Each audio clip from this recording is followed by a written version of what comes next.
we should talk about living, what it means, and how do we get to where we are.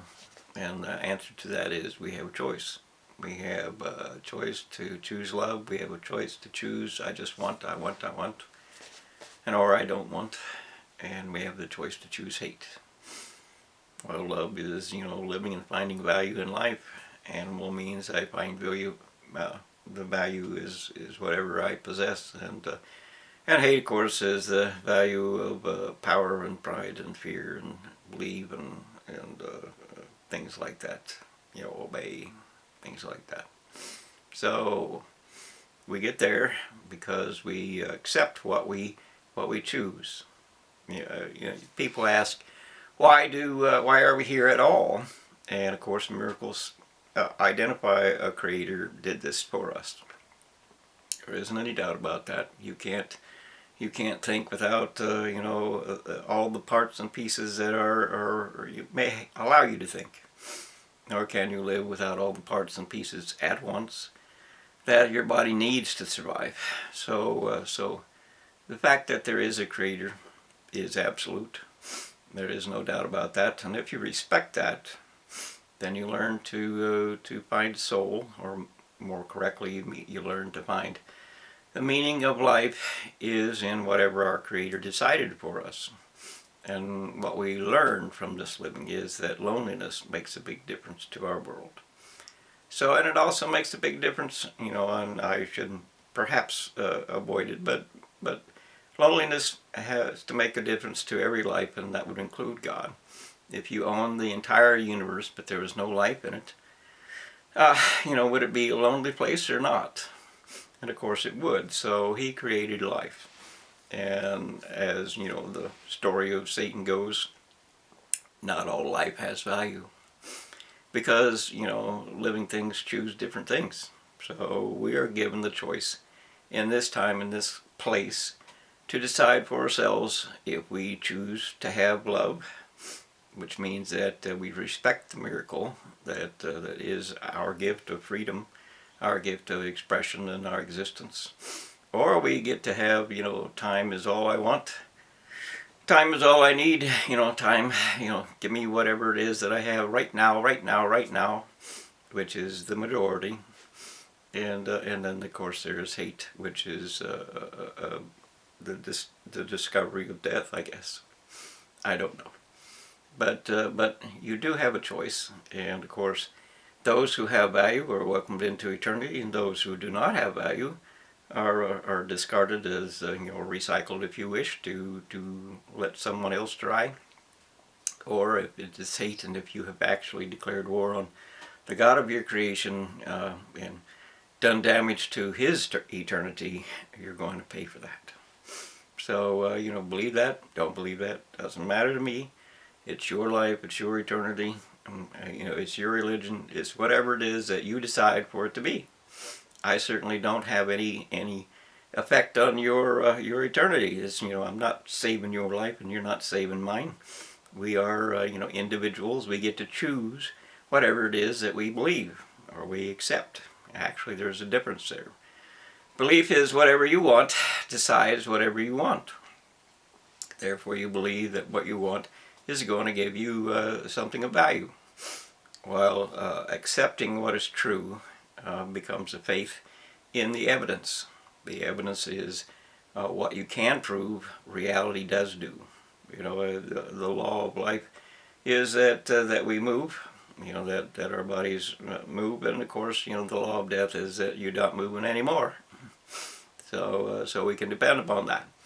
If there is absolutely no movement, there is absolutely no heat, there is absolutely nothing left to value as a life, and therefore the body is discarded.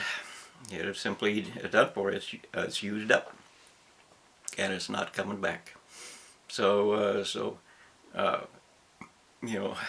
there's no point in being overly excessive anything about the dead.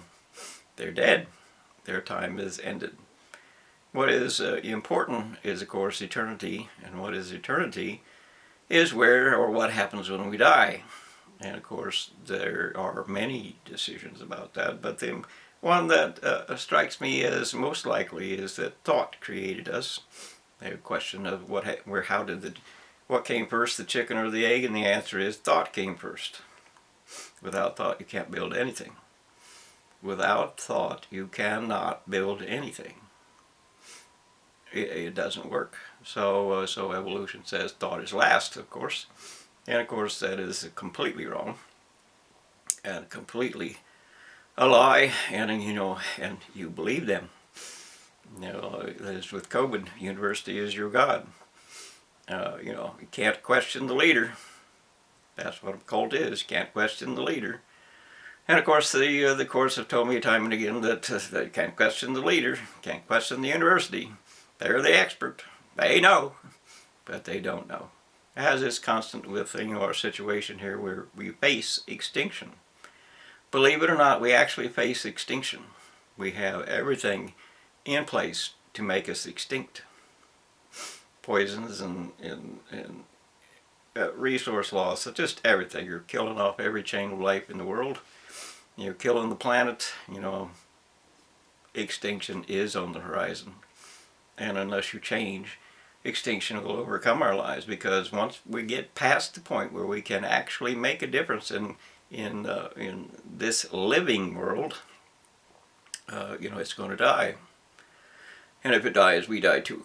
So you have to learn to respect this world, learn to respect its resources, respect the future, respect every child, respect life itself. And people say, well, I'm depressed.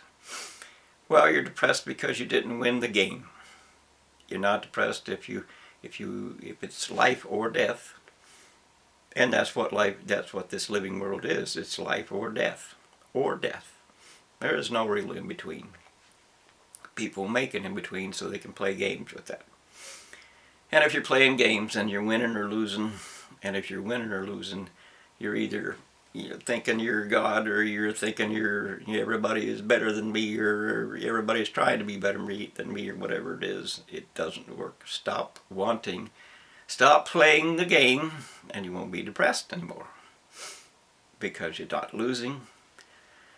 And without winning or losing, there is no pride to be won. There is no I'm superior to someone else. That ends without a game.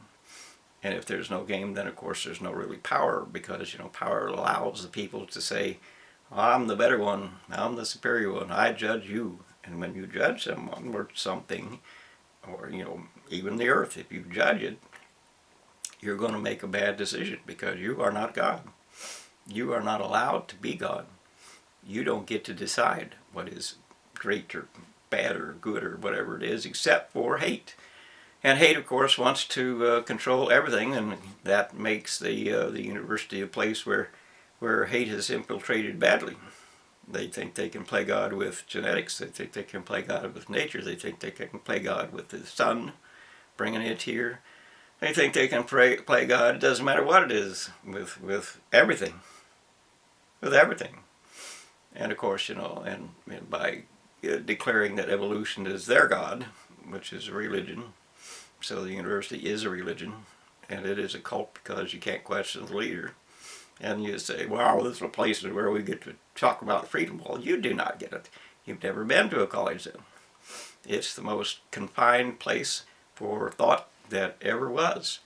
Only the book decides. The book is God. Believe in the book, obey the book, memorize the book, mimic the book, repeat the book. You have no brains. Just repeat it. And of course, get yourself so far in debt that you can never get out, so you get to be their slave. So, it doesn't mean the university is worthless. They have a value.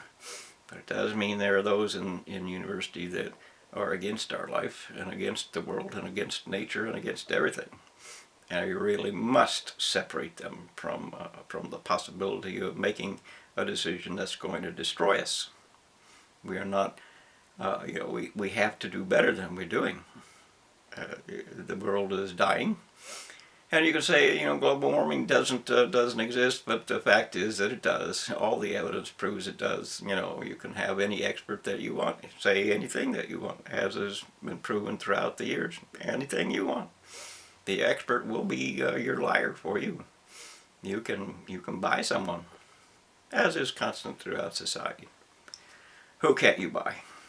Darn few. You know, if you pay enough, and of course, $1 billion is what there's. There's supposedly $2 quadrillion just in derivatives worldwide, and that means that there is, a claim of $5 or $6 quadrillion probably, if you add it all up, or $3 or $4 quadrillion. Who cares? That would be $1 quadrillion is $120,000 per human face on the planet. Divided out. So they claim they have endless money, but they have nothing but numbers, and numbers don't matter. Resources matter. No resources and no life. No value, and it becomes war. Our existence is dependent upon respect. Respect for life, respect for the world, respect for everything. And you have very, very, very little because you're greedy. You want more, more, more, more, more. Well, that day is over. Not because I say so, because your garbage dumps are mountainous high. You throwed it all away. Wouldn't listen, throwed it all away. So now we have to fight for whatever it is that we try to keep for the future. And if we don't fight for the future, it will die, and all the children will die, and everything on earth will die, and it will be your fault, and you get to go to eternity and say to God, yep, we killed all your creation, it's all done, it's all bad, but we wanted what we wanted. How could that be wrong? We wanted just all there was, if we wanted what we wanted. You can't blame me for that. But of course, when you end up killing off an entire world, maybe you can be blamed. So and there again, we come back to eternity, and those who could declare that eternity is just dust, and so on and so on. But the reality is that we don't exist as a human life until the body dies, and when the body dies, we say the life is gone out of it. The body's still here, life is gone out of it, and of course, our ability to think, our freedom to express, our existence itself is all based upon thought. It doesn't matter that your body is here, your body is not here, your thought is here, and your thought is what enables you to think about your existence and your freedom and what you want and what you don't want and things like that. So thought is life, believe it or not. And thought does not depend upon a creature or a body of a creature to define itself. It is life. It is thought. And thought is a form of a force. There are two primary forces on the planet. One is heat and one is cold. And it's more complicated than that. But force is what makes energy move. What makes anything move. That's what force is. It's not E equals mc squared. That's just the kinetic formula for energy. It has motion, therefore it has energy, with speed as a constant. That is not energy. What is energy, or what is the motion, or the force that creates the motion, that becomes what is actual, the purpose or the force or the reality of energy. So let's just leave it at that. That force is a reality of this universe. Thought is a part of force, and thought can exist without a body. Even if you don't think so, even if you think your brain is everything, as some do, it's not. It's not. The intellectual is just someone who is able to make traps. The intellectual, or perceive traps, that's all an intellectual is. There's nothing else there. We live by what we think. And therefore we become what we think. We become the identity of what our truth is. So your truth is determined by yourself. And your truth determines what is your identity into eternity. And of course, the whole idea of eternity is just a broad subject that needs more time than what I have here. So, and I'm not going to get into it for you. I'm not your savior. I'm not your guru. I'm not your anything. I'm just a messenger that says, if you don't change, you're going to die. That is my message to you. If you don't change, you're going to die. The world is going to die. There is nothing going to be left. Every chain of life is going to be destroyed, and to the point where you can't bring it back. It's just like a living body. Once it dies, and beyond the point of no return, it's going to die. And your world takes you with it. Do better.